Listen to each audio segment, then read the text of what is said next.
Okay, go ahead. Hi, everyone, and welcome to our presentation for Central Elementary School Interdependent Group Contingency Project. Our PowerPoint was created by Sydney and Maddie, and presenters will be Patricia, Danny, and Gabby. Okay, I'm Danny. So our objectives for this presentation include the concern, why an intervention is needed, what is an interdependent group contingency, and how we will be using it within our intervention, the steps for the intervention plan, what materials will be needed for the implementation, the cost of the plan, examples to model how to implement the intervention, an overview of the school-wide implement the plan and the steps included, and lastly, final tips for individuals that will be implementing the plan. Central Elementary School is located in an urban area that services 500 students from pre-K to 4th grade. It has been reported that half of the students are behind academically by more than 2 years, and the school has the lowest math and reading levels in the district. Staff members frequently write office discipline referrals to students that engage in unsafe and inappropriate transitions in the hallways. These behaviors are reported to be increased during times where there are multiple classes in the hallway, such as the beginning of the day, lunch, and the end of the day. 75% of the students have received an ODR during these times. Additionally, 50% of these students have received 4 or more ODRs. Many teachers have established their own hallway transition procedures to decrease these behaviors, yet there is not a consistent plan in place for the entire school. With this, teachers spend most of their time during transitional periods correcting these students and their behavior.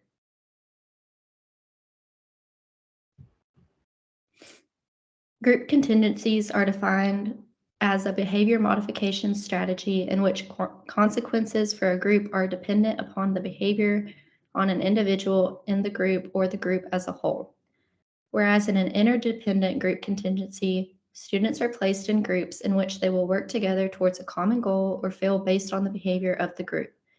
Group contingencies are beneficial as they create a team atmosphere, encourages teamwork and communication, and bonds individuals together as they are all working towards a common goal. Here is a general outline in implementing an interdependent group contingency. The steps can be altered based on the behavior that is being targeted. These listed steps are the steps that will be taken based on the problem behavior being inappropriate hallway transitions. Number 1, determine the target behavior and establish an operational definition. 2, determine what data collection method will be used. 3, collect baseline data for the target behavior. 4, model the steps of the intervention to teachers that will be implementing the plan. 5, teach students what the desired behavior is. 6, determine what reinforcement system will be the most effective. And lastly, withhold reinforcement when students engage in the target behavior and provide reinforcement when the entire class is engaging in desired behaviors.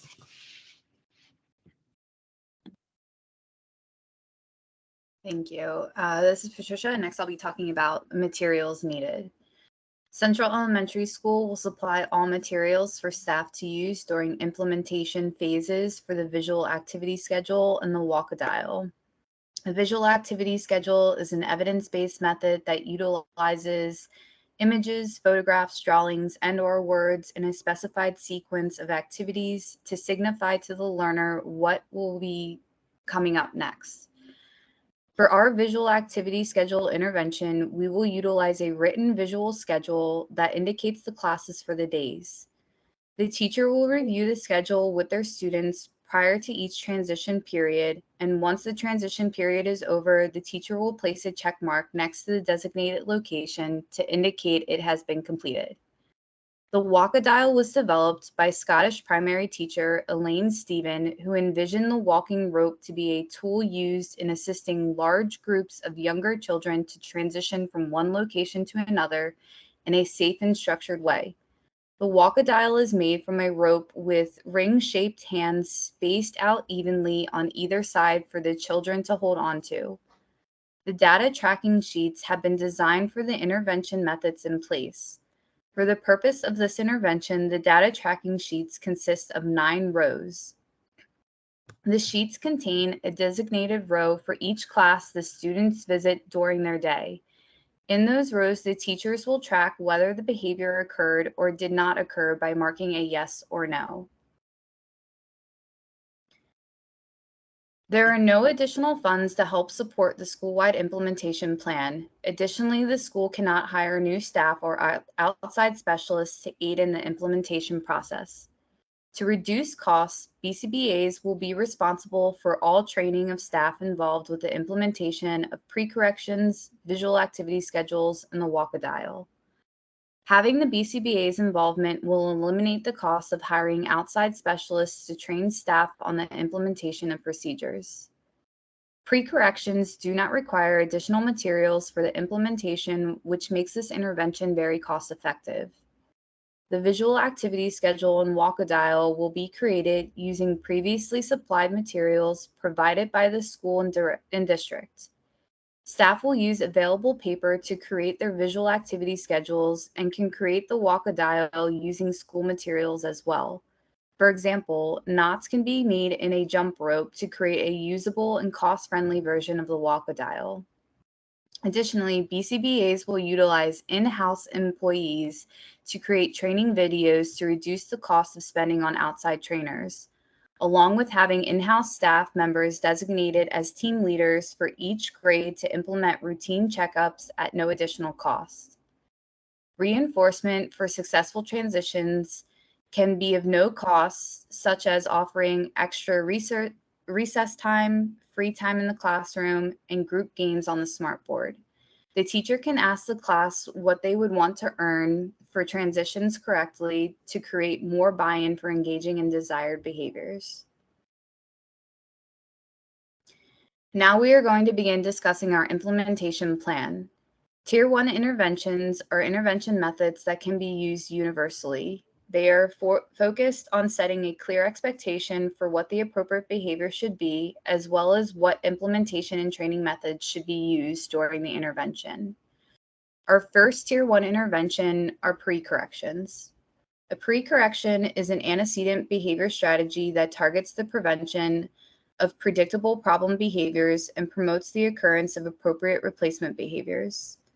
This may consist of verbal reminders, modeling appropriate behaviors, or role-playing, rule following before a setting in which problem behaviors are likely to occur. The training steps that go along with pre-corrections are: 1, the teacher will gain the attention of the students and ask them to line up. 2, the teacher will then tell the students what is expected of them behavior-wise while they're within the hallway, such as walking feet, quiet voices, calm hands. 3, they will have the class transition through the hallway. While transitioning, the teacher should periodically check in with their students to ensure that the expectations are being followed. During this step, the teacher should engage in active supervision in combination with other designated hallway staff to monitor the behavior of the students. And 4, at the end of the transition period, staff will indicate on the data collection sheet whether or not students engaged in appropriate hallway behavior. Okay, and so the second part of our school-wide implementation plan, which is another Tier 1 intervention, is the visual activity schedule. So as Patricia already explained, the VAS just demonstrates what the next activity or task is going to be on the schedule. So I'll just go right into the training steps. So first, of course, very similar to as Patricia just explained, we're going to have the students line up and gain their attention. Then you'll display the visual activity schedule and how the students follow the sequence. So moving from the activity they just finished and then demonstrating what is going to be up next. So placing that check mark or moving the picture into what the next activity is going to be. So then again, just assist the students. The next step would be assisting the students in practicing that expected behavior. As she just mentioned, just verbally reminding them of having walking feet, calm hands, and a quiet voice in the hallways. And again, just as much as you can, provide praise and that reinforcement, allowing the students to let them know or letting the students know that they are showing those appropriate and expected behaviors. Once they have those expectations set and those verbal reminders, then you'll begin the transitions through the hallways. And again, just utilizing the active supervision, the teacher, and additionally the extra staff that will be in the hallways supervising, reminding the students that they're doing a good job and interacting with them, providing that praise. And then once they have made it through successfully to the next activity or transition, record that data, again, just marking yes or no if every student engaged in, or if all students engaged in the targeted behavior. As a yes if all students did, and a no if there was any students that did not. And then the last part of our school-wide implementation plan is a tier 2 intervention. So that was the walk-a-dial that, again, Patricia had explained previously. So we will only be utilizing the walk-a-dial for the pre-K and kindergarten students, since they are some of the students in the school of Central Elementary that demonstrated some of the most challenging behaviors. So this will be used in combination, again, with the visual activity schedule. So the training steps are going to look very similar. But the tier 2 intervention, again, is just targeted more towards smaller groups of students. So that's why it'll just be pre-K and kindergarten. So again, the students will line up, you'll gain their attention, display that visual activity schedule. But then what's going to be different, of course, this time is that the students will hold on to the walk-a-dial. So ensure that each student has a ring in their hand. And once each student has, you have their attention, have all the students' attention, each student's hand is on a ring, then go over those expectations and rules for appropriate hallway transitions. Then you'll be able to begin the transition, implement active supervision, provide the praise. And then finally, of course, once they have a successful transition or unsuccessful transition, just be sure to record the data. And in addition to that, with reinforcement, once the students have received 5 days of successful transitions, then they'll be able to receive whatever the class decides, whether they want the extra recess time, a free period during class, or games on the smart board. Whatever your class decides is going to be that goal for their reinforcement. And so now we are going to model. We have the videos modeling the different interventions. Our first video is going to be what the target behaviors look like that we are targeting.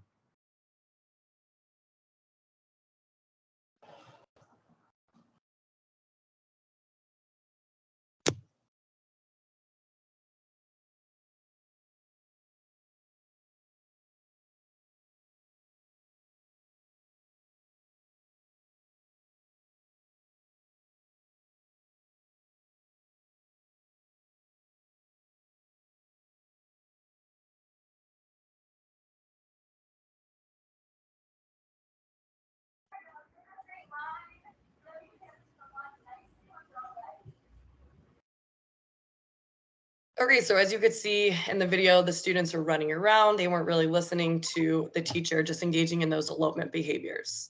And so our next video is going to be an example of what an unsuccessful transition would look like for the students.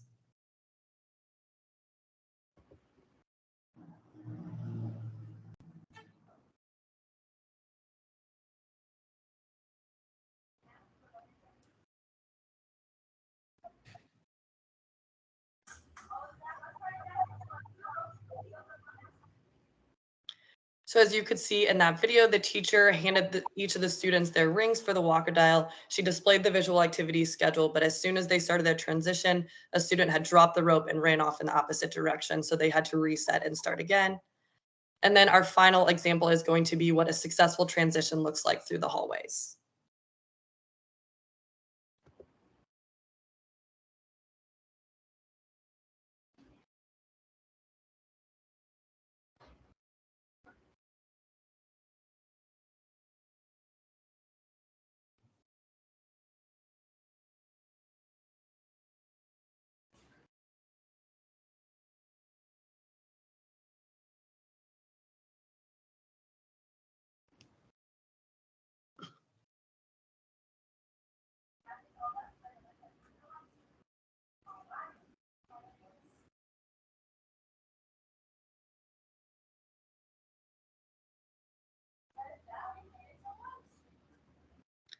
And in that example, they had a successful transition to lunch. As you could see, the students maintained holding onto the ring, had walking feet, and quiet voices.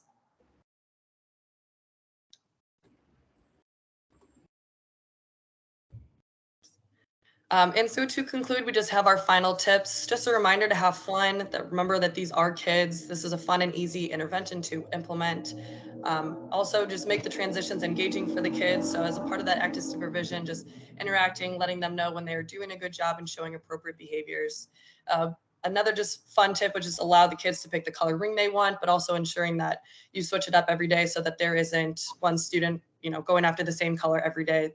They can all take turns.